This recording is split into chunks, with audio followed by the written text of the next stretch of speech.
Chapter 33, in which Phileas Fogg shows himself equal to the occasion. An hour after, the Henrietta passed the lighthouse, which marks the entrance of the Hudson, turned the point of Sandy Hook, and put to sea. During the day she skirted Long Island, passed Fire Island, and directed her course rapidly eastward. At noon the next day, a man mounted the bridge to ascertain the vessel's position. It might be thought that this was Captain Speedy. Not the least in the world. It was Phileas Fogg, Esquire.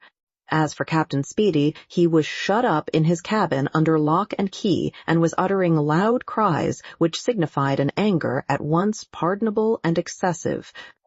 What had happened was very simple. Phileas Fogg wished to go to Liverpool, but the captain would not carry him there. Then, Phileas Fogg had taken passage for Bordeaux, and, during the 30 hours he had been on board, had so shrewdly managed with his banknotes that the sailors and stokers, who were only an occasional crew, and were not on the best terms with the captain, went over to him in a body.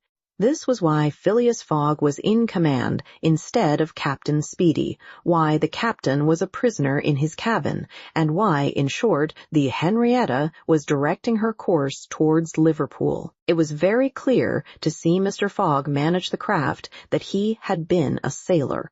How the adventure ended will be seen anon. Aouda was anxious, though she said nothing. As for Passepartout, he thought Mr. Fogg's maneuver simply glorious. The captain had said between 11 and 12 knots, and the Henrietta confirmed his prediction, if, then. For there were ifs still. The sea did not become too boisterous, if the wind did not veer round to the east, if no accident happened to the boat or its machinery, the Henrietta might cross the 3,000 miles from New York to Liverpool in the 9 days, between the 12th and the 21st of December. It is true that, once arrived, the affair on board the Henrietta, added to that of the Bank of England, might create more difficulties for Mr. Fogg than he imagined or could desire. During the first days, they went along smoothly enough. The sea was not very unpropitious, the wind seemed stationary in the northeast, the sails were hoisted, and the Henrietta plowed across the waves like a real transatlantic steamer. Passepartout was delighted. His master's last exploit, the consequences of which he ignored, enchanted him. Never had the crew seen so jolly and dexterous a fellow. He formed warm friendships with the sailors, and amazed them with his acrobatic feats.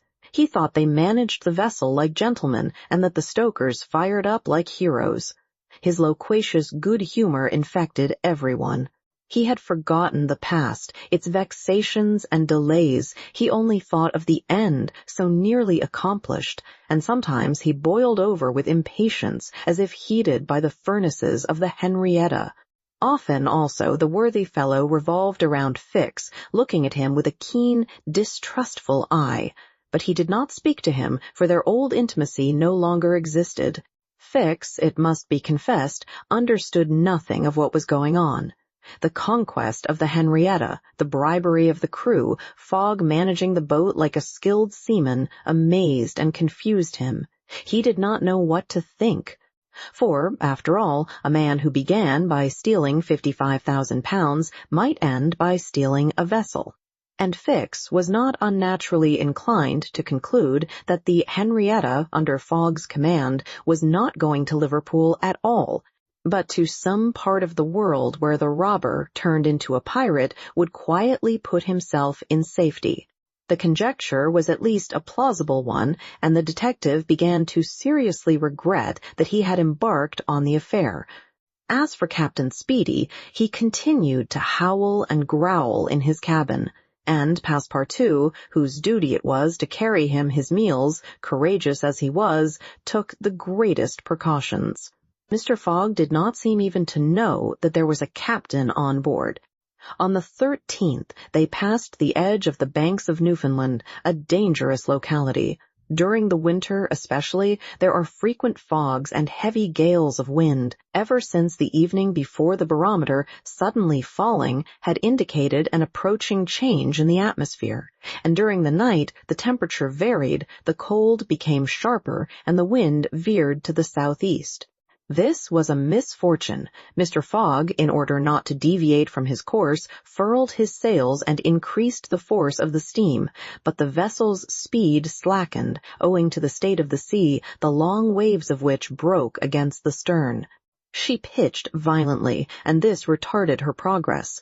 The breeze, little by little, swelled into a tempest, and it was to be feared that the Henrietta might not be able to maintain herself upright on the waves. Passepartout's visage darkened with the skies, and for 2 days the poor fellow experienced constant fright. But Phileas Fogg was a bold mariner, and knew how to maintain headway against the sea, and he kept on his course without even decreasing his steam. The Henrietta, when she could not rise upon the waves, crossed them, swamping her deck, but passing safely. Sometimes the screw rose out of the water, beating its protruding end, when a mountain of water raised the stern above the waves. But the craft always kept straight ahead. The wind, however, did not grow as boisterous as might have been feared. It was not one of those tempests which burst and rush on with a speed of 90 miles an hour. It continued fresh, but, unhappily, it remained obstinately in the southeast, rendering the sails useless. The 16th of December was the 75th day since Phileas Fogg's departure from London, and the Henrietta had not yet been seriously delayed. Half of the voyage was almost accomplished, and the worst localities had been passed. In summer, success would have been well nigh certain. In winter, they were at the mercy of the bad season. Passepartout said nothing, but he cherished hope in secret, and comforted himself with the reflection that, if the wind failed them, they might still count on the steam. On this day, the engineer came on deck, went up to Mr. Fogg, and began to speak earnestly with him. Without knowing why it was a presentiment, perhaps Passepartout became vaguely uneasy.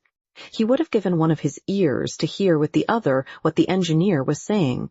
He finally managed to catch a few words, and was sure he heard his master say, "You are certain of what you tell me?" "Certain, sir," replied the engineer. "You must remember that, since we started, we have kept up hot fires in all our furnaces, and, though we had coal enough to go on short steam from New York to Bordeaux, we haven't enough to go with all steam from New York to Liverpool." "I will consider," replied Mr. Fogg. Passepartout understood it all. He was seized with mortal anxiety. The coal was giving out. "Ah, if my master can get over that," muttered he, "he'll be a famous man." He could not help imparting to Fix what he had overheard. "Then you believe that we really are going to Liverpool?" "Of course." "Ass," replied the detective, shrugging his shoulders and turning on his heel. Passepartout was on the point of vigorously resenting the epithet, the reason of which he could not for the life of him comprehend. But he reflected that the unfortunate Fix was probably very much disappointed and humiliated in his self-esteem, after having so awkwardly followed a false scent around the world and refrained. And now, what course would Phileas Fogg adopt? It was difficult to imagine. Nevertheless, he seemed to have decided upon one, for that evening he sent for the engineer and said to him, "Feed all the fires until the coal is exhausted." A few moments after, the funnel of the Henrietta vomited forth torrents of smoke. The vessel continued to proceed with all steam on, but on the 18th, the engineer, as he had predicted, announced that the coal would give out in the course of the day. "Do not let the fires go down," replied Mr. Fogg. "Keep them up to the last. Let the valves be filled." Towards noon, Phileas Fogg, having ascertained their position, called Passepartout, and ordered him to go for Captain Speedy. It was as if the honest fellow had been commanded to unchain a tiger. He went to the poop, saying to himself, "He will be like a madman." In a few moments, with cries and oaths, a bomb appeared on the poop deck. The bomb was Captain Speedy. It was clear that he was on the point of bursting. "Where are we?" were the first words his anger permitted him to utter. Had the poor man been an apoplectic, he could never have recovered from his paroxysm of wrath. "Where are we?" he repeated with purple face. 707 miles from Liverpool," replied Mr. Fogg with imperturbable calmness. "Pirate!" cried Captain Speedy. "I have sent for you, sir." pickeroon. Sir, continued Mr. Fogg, to ask you to sow me your vessel. No, by all the devils, no. But I shall be obliged to burn her. Burn the Henrietta. Yes, at least the upper part of her. The coal has given out. Burn my vessel, cried Captain Speedy, who could scarcely pronounce the words. A vessel worth $50,000. Here are 60,000, replied Phileas Fogg, handing the captain a roll of bank bills. This had a prodigious effect on Andrew Speedy. An American can scarcely remain unmoved at the sight of $60,000. The captain forgot in an instant his anger, his imprisonment, and all his grudges against his passenger. The Henrietta was 20 years old. It was a great bargain. The bomb would not go off after all. Mr. Fogg had taken away the match. "And I shall still have the iron hull," said the captain in a softer tone. "The iron hull and the engine. Is it agreed?" "Agreed." And Andrew Speedy, seizing the banknotes, counted them and consigned them to his pocket. During this colloquy, Passepartout was as white as a sheet, and Fix seemed on the point of having an apoplectic fit. Nearly £20,000 had been expended, and Fogg left the hull and engine to the captain, that is, near the whole value of the craft. It was true, however, that £55,000 had been stolen from the bank. When Andrew Speedy had pocketed the money, Mr. Fogg said to him, "Don't let this astonish you, sir. You must know that I shall lose £20,000 unless I arrive in London by 9:15 on the evening of the 21st of December. I missed the steamer at New York, and as you refused to take me to Liverpool." "And I did well," cried Andrew Speedy, "for I have gained at least $40,000 by it," he added more sedately. "Do you know one thing, Captain Fogg? Captain Fogg, you've got something of the Yankee about you." And, having paid his passenger what he considered a high compliment, he was going away, when Mr. Fogg said, "The vessel now belongs to me?" "Certainly, from the keel to the truck of the masts, all the wood, that is." "Very well, have the interior seats, bunks, and frames pulled down, and burn them."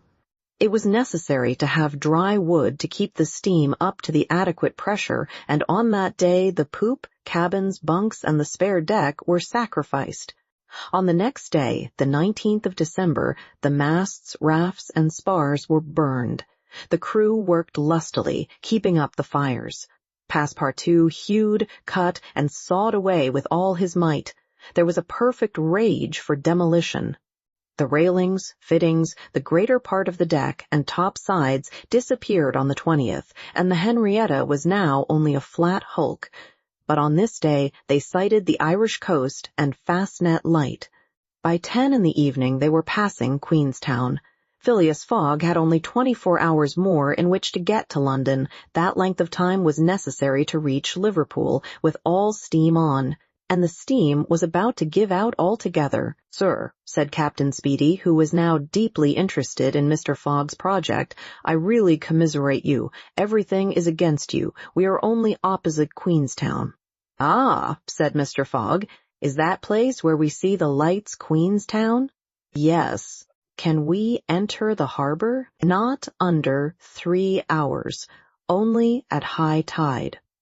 "Stay," replied Mr. Fogg calmly, without betraying in his features that by a supreme inspiration he was about to attempt once more to conquer ill fortune. Queenstown is the Irish port at which the transatlantic steamers stop to put off the mails.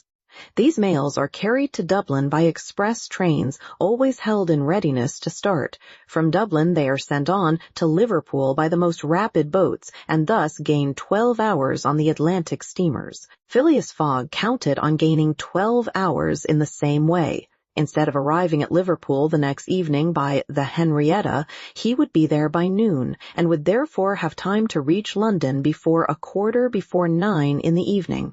The Henrietta entered Queenstown Harbor at 1 o'clock in the morning, it then being high tide, and Phileas Fogg, after being grasped heartily by the hand by Captain Speedy, left that gentleman on the levelled hulk of his craft, which was still worth half what he had sold it for.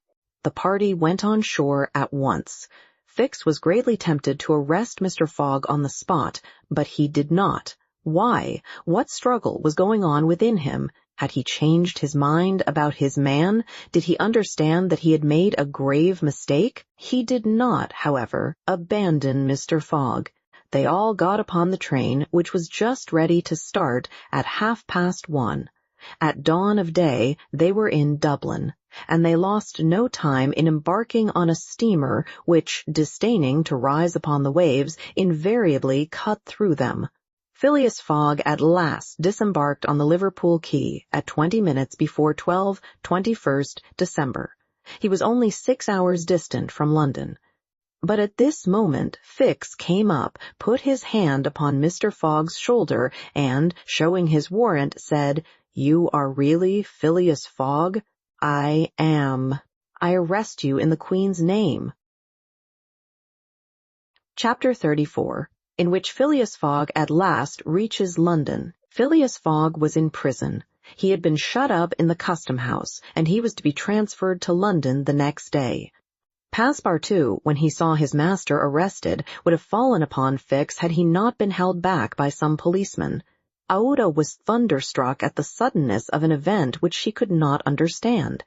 Passepartout explained to her how it was that the honest and courageous Fogg was arrested as a robber.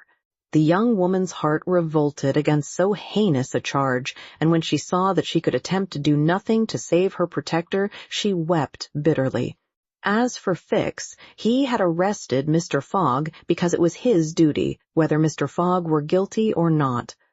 The thought then struck Passepartout that he was the cause of this new misfortune. Had he not concealed Fix's errand from his master? When Fix revealed his true character and purpose, why had he not told Mr. Fogg? If the latter had been warned, he would no doubt have given Fix proof of his innocence and satisfied him of his mistake. At least, Fix would not have continued his journey at the expense and on the heels of his master, only to arrest him the moment he set foot on English soil. Passepartout wept till he was blind and felt like blowing his brains out. Aouda and he had remained, despite the cold, under the portico of the custom-house. Neither wished to leave the place. Both were anxious to see Mr. Fogg again. That gentleman was really ruined, and that at the moment when he was about to attain his end. This arrest was fatal. Having arrived at Liverpool at 20 minutes before 12 on the 21st of December, he had till 9:15 that evening to reach the Reform Club, that is, 9 hours and a quarter. The journey from Liverpool to London was 6 hours.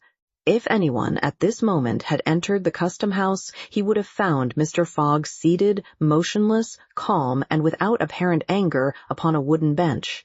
He was not, it is true, resigned, but this last blow failed to force him into an outward betrayal of any emotion. Was he being devoured by one of those secret rages, all the more terrible because contained, and which only burst forth with an irresistible force at the last moment? No one could tell. There he sat, calmly waiting. For what? Did he still cherish hope? Did he still believe, now that the door of this prison was closed upon him, that he would succeed? However that may have been, Mr. Fogg carefully put his watch upon the table and observed its advancing hands. Not a word escaped his lips, but his look was singularly set and stern. The situation, in any event, was a terrible one, and might be thus stated: if Phileas Fogg was honest, he was ruined. If he was a knave, he was caught. Did escape occur to him? Did he examine to see if there were any practicable outlet from his prison? Did he think of escaping from it? Possibly. For once he walked slowly around the room. But the door was locked, and the window heavily barred with iron rods. He sat down again and drew his journal from his pocket. On the line where these words were written, 21st December, Saturday, Liverpool, he added, 80th day, 11:40 a.m., and waited. The custom-house clock struck 1. Mr. Fogg observed that his watch was 2 hours too fast. 2 hours. Admitting that he was at this moment taking an express train, he could reach London and the Reform Club by 9:15 p.m. His forehead slightly wrinkled.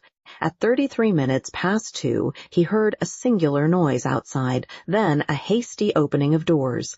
Passepartout's voice was audible, and immediately after that of Fix. Phileas Fogg's eyes brightened for an instant. The door swung open, and he saw Passepartout, Aouda, and Fix, who hurried towards him. Fix was out of breath, and his hair was in disorder. He could not speak. "Sir," he stammered, "sir, forgive me, most. Unfortunate resemblance, robber arrested 3 days ago. You are free." Phileas Fogg was free. He walked to the detective, looked him steadily in the face, and with the only rapid motion he had ever made in his life, or which he ever would make, drew back his arms, and with the precision of a machine knocked Fix down. "Well hit," cried Passepartout. "Parbleu! That's what you might call a good application of English fists." Fix, who found himself on the floor, did not utter a word. He had only received his deserts.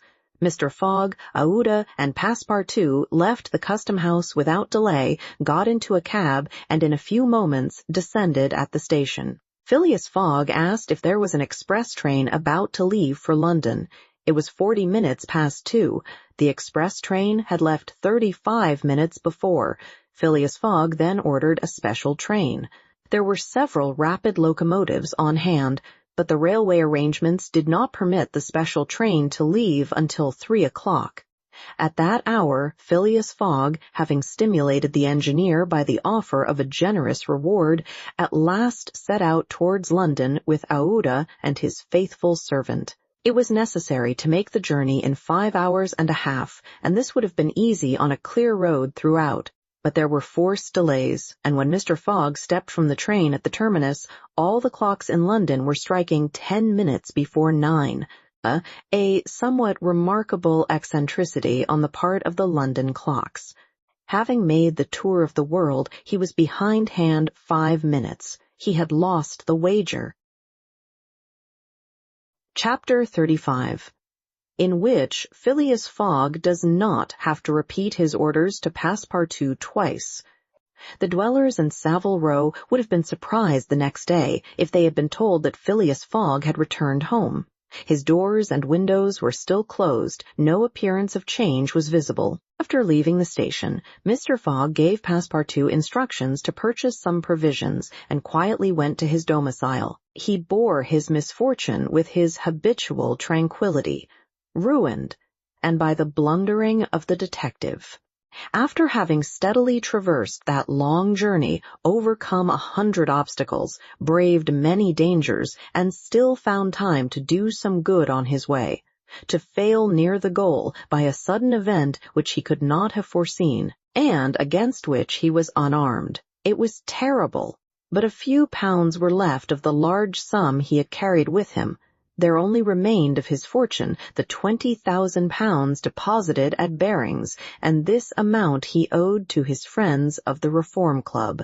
So great had been the expense of his tour that, even had he won, it would not have enriched him, and it is probable that he had not sought to enrich himself, being a man who rather laid wagers for honor's sake than for the stake proposed. But this wager totally ruined him. Mr. Fogg's course, however, was fully decided upon. He knew what remained for him to do. A room in the house in Savile Row was set apart for Aouda, who was overwhelmed with grief at her protector's misfortune. From the words which Mr. Fogg dropped, she saw that he was meditating some serious project. Knowing that Englishmen governed by a fixed idea sometimes resort to the desperate expedient of suicide, Passepartout kept a narrow watch upon his master, though he carefully concealed the appearance of so doing. First of all, the worthy fellow had gone up to his room and had extinguished the gas-burner, which had been burning for 80 days. He had found in the letter-box a bill from the gas company, and he thought it more than time to put a stop to this expense which he had been doomed to bear. The night passed. Mr. Fogg went to bed, but did he sleep? Aouda did not once close her eyes. Passepartout watched all night like a faithful dog at his master's door. Mr. Fogg called him in the morning and told him to get Aouda's breakfast and a cup of tea and a chop for himself. He desired Aouda to excuse him from breakfast and dinner, as his time would be absorbed all day in putting his affairs to rights. In the evening, he would ask permission to have a few moments' conversation with the young lady. Passepartout, having received his orders, had nothing to do but obey them. He looked at his imperturbable master and could scarcely bring his mind to leave him. His heart was full and his conscience tortured by remorse, for he accused himself more bitterly than ever of being the cause of the irretrievable disaster. Yes, if he had warned Mr. Fogg and had betrayed Fix's projects to him, his master would certainly not have given the detective passage to Liverpool, and then Passepartout could hold in no longer. "My master, Mr. Fogg," he cried, "why do you not curse me? It was my fault that—" "I blame no one," returned Phileas Fogg with perfect calmness. "Go." Passepartout left the room and went to find Aouda, to whom he delivered his master's message. "Madam," he added, "I can do nothing myself, nothing. I have no influence over my master, but you, perhaps." "What influence could I have?" replied Aouda. "Mr. Fogg is influenced by no one. Has he ever understood that my gratitude to him is overflowing? Has he ever read my heart? My friend, he must not be left alone an instant. You say he is going to speak with me this evening?" "Yes, madam, probably to arrange for your protection and comfort in England." "We shall see," replied Aouda, becoming suddenly pensive.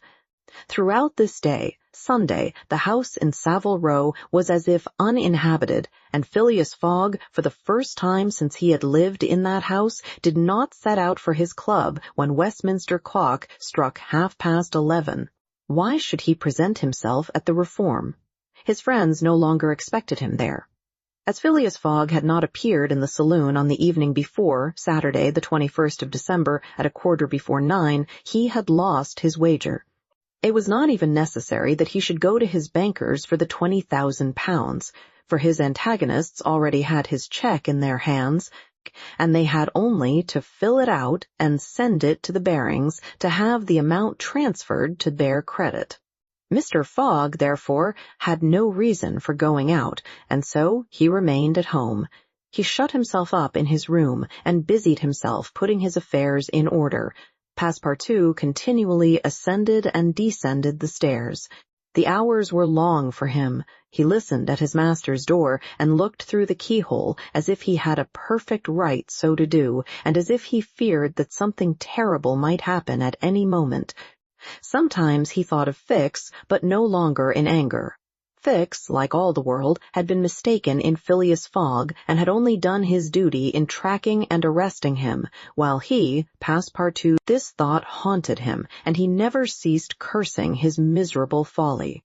Finding himself too wretched to remain alone, he knocked at Aouda's door, went into her room, seated himself, without speaking, in a corner, and looked ruefully at the young woman.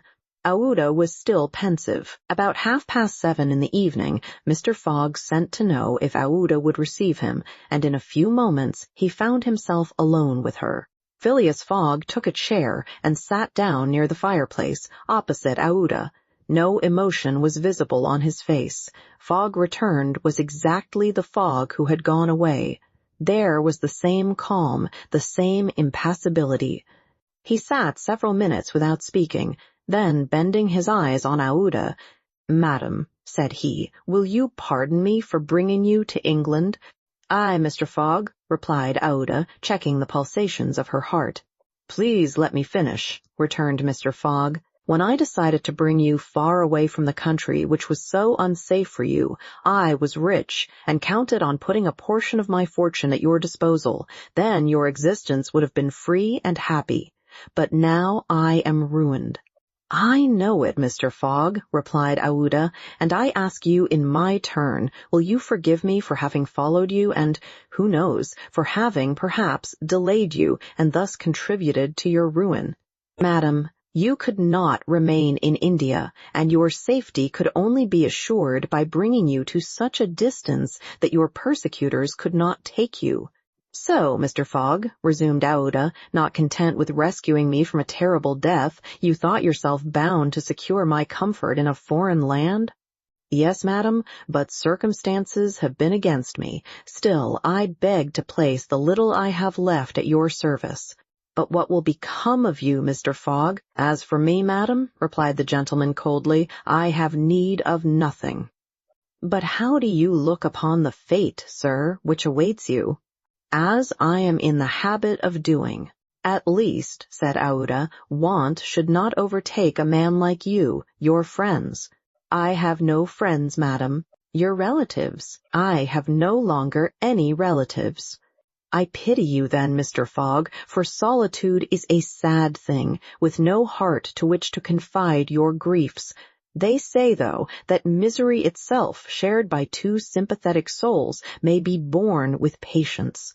"They say so, madam."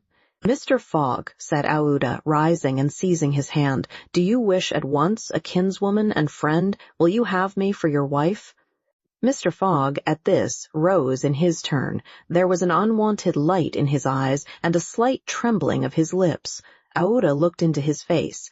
The sincerity, rectitude, firmness, and sweetness of this soft glance of a noble woman who could dare all to save him to whom she owed all, at first astonished, then penetrated him. He shut his eyes for an instant as if to avoid her look. When he opened them again, "I love you," he said simply. "Yes, by all that is holiest, I love you, and I am entirely yours." "Ah!" cried Aouda, pressing his hand to her heart. Passepartout was summoned and appeared immediately. Mr. Fogg still held Aouda's hand in his own. Passepartout understood, and his big, round face became as radiant as the tropical sun at its zenith. Mr. Fogg asked him if it was not too late to notify the Reverend Samuel Wilson of Marylebone Parish that evening. Passepartout smiled his most genial smile and said, "Never too late." It was 5 minutes past 8. "Will it be for tomorrow, Monday?" "For tomorrow, Monday," said Mr. Fogg, turning to Aouda. "Yes, for tomorrow, Monday," she replied. Passepartout hurried off as fast as his legs could carry him. Chapter 36, in which Phileas Fogg's name is once more at a premium on 'Change. It is time to relate what a change took place in English public opinion when it transpired that the real bank robber, a certain James Strand, had been arrested on the 17th day of December at Edinburgh. 3 days before, Phileas Fogg had been a criminal who was being desperately followed up by the police. Now he was an honorable gentleman, mathematically pursuing his eccentric journey round the world. The papers resumed their discussion about the wager. All those who had laid bets for or against him revived their interest as if by magic. The Phileas Fogg bonds again became negotiable, and many new wagers were made. Phileas Fogg's name was once more at a premium on 'Change. His 5 friends of the Reform Club passed these 3 days in a state of feverish suspense. Would Phileas Fogg, whom they had forgotten, reappear before their eyes? Where was he at this moment? The 17th of December, the day of James Strand's arrest, was the 76th since Phileas Fogg's departure, and no news of him had been received. Was he dead? Had he abandoned the effort, or was he continuing his journey along the route agreed upon? And would he appear on Saturday, the 21st of December, at 9:15 in the evening, on the threshold of the Reform Club saloon? The anxiety in which, for 3 days, London society existed cannot be described. Telegrams were sent to America and Asia for news of Phileas Fogg. Messengers were dispatched to the house in Savile Row morning and evening. No news. The police were ignorant what had become of the detective Fix, who had so unfortunately followed up a false scent. Bets increased, nevertheless, in number and value. Phileas Fogg, like a racehorse, was drawing near his last turning point.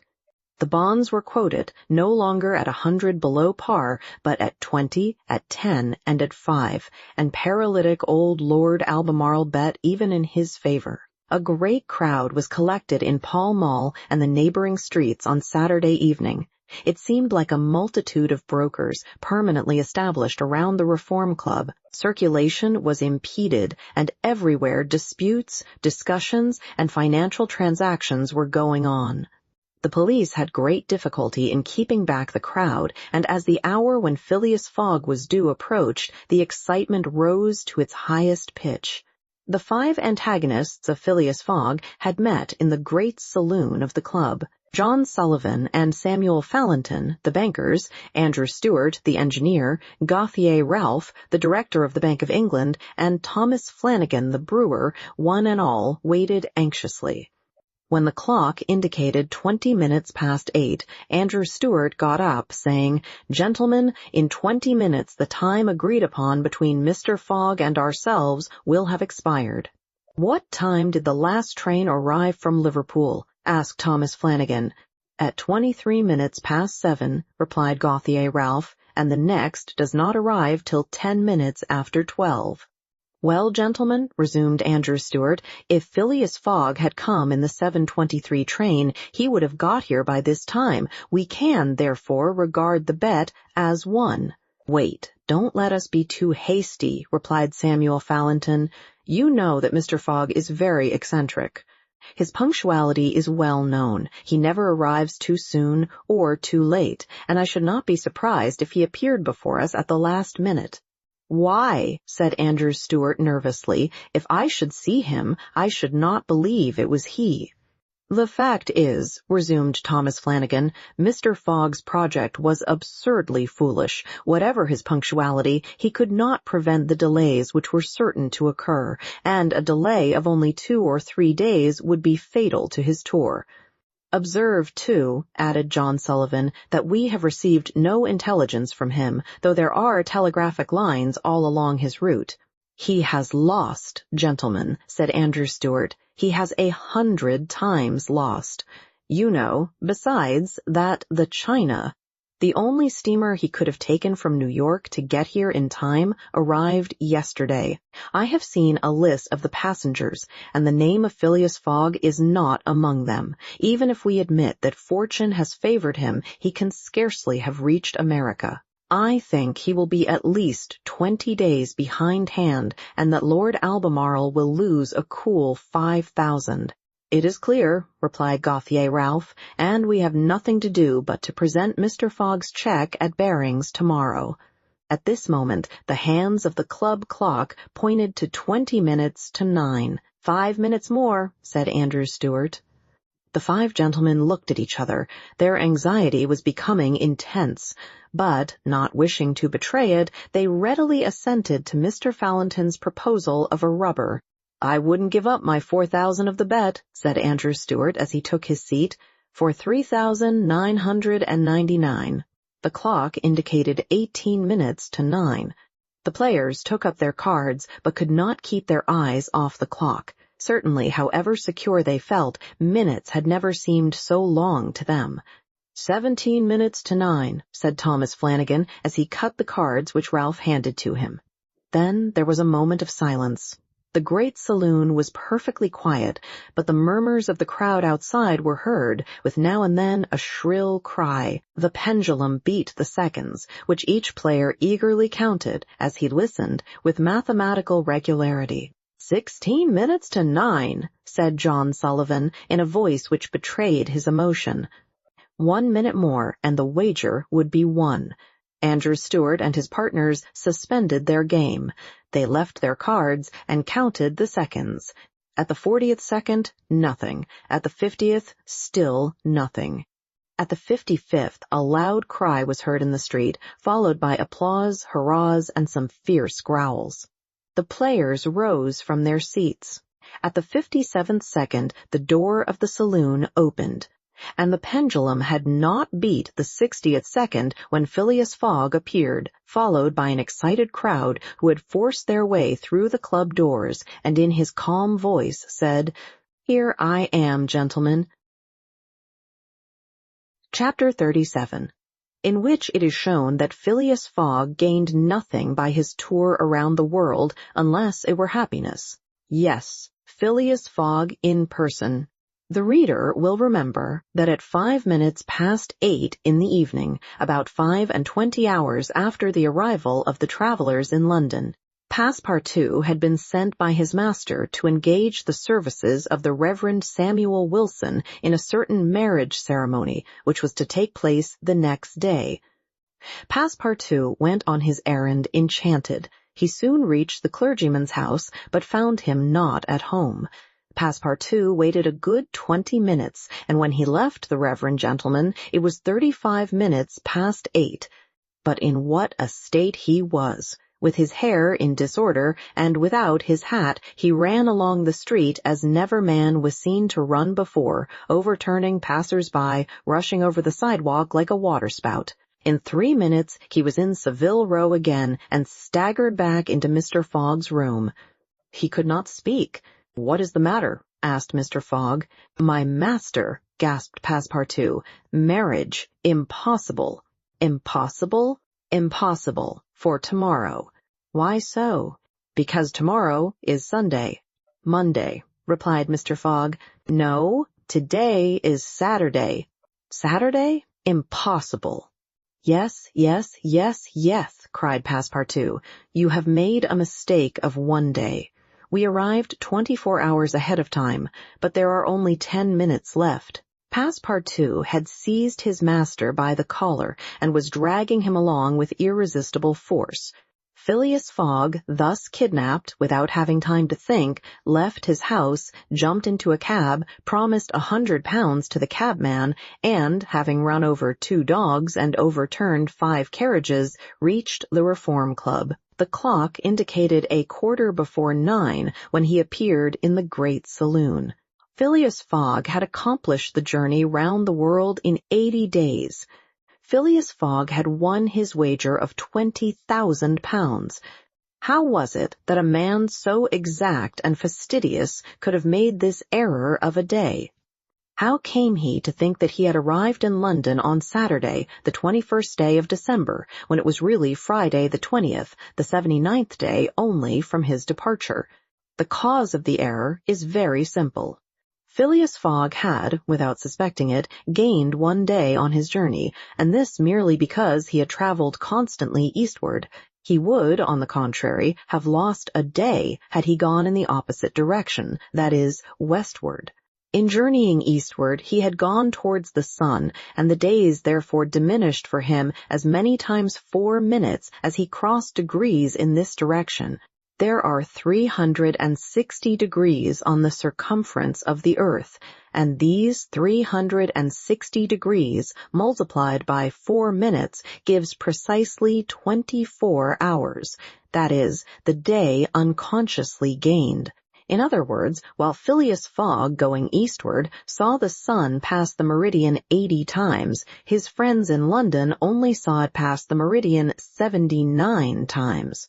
This is why they awaited him at the Reform Club on Saturday and not Sunday, as Mr. Fogg thought. And Passepartout's famous family watch, which had always kept London time, would have betrayed this fact if it had marked the days as well as the hours and the minutes. Phileas Fogg, then, had won the £20,000, but as he had spent nearly 19,000 on the way, the pecuniary gain was small. His object was, however, to be victorious, and not to win money. He divided the £1,000 that remained between Passepartout and the unfortunate Fix, against whom he cherished no grudge. He deducted, however, from Passepartout's share the cost of the gas which had burned in his room for 1920 hours for the sake of regularity. That evening, Mr. Fogg, as tranquil and phlegmatic as ever, said to Aouda, "Is our marriage still agreeable to you?" "Mr. Fogg," replied she, "it is for me to ask that question. You were ruined, but now you are rich again."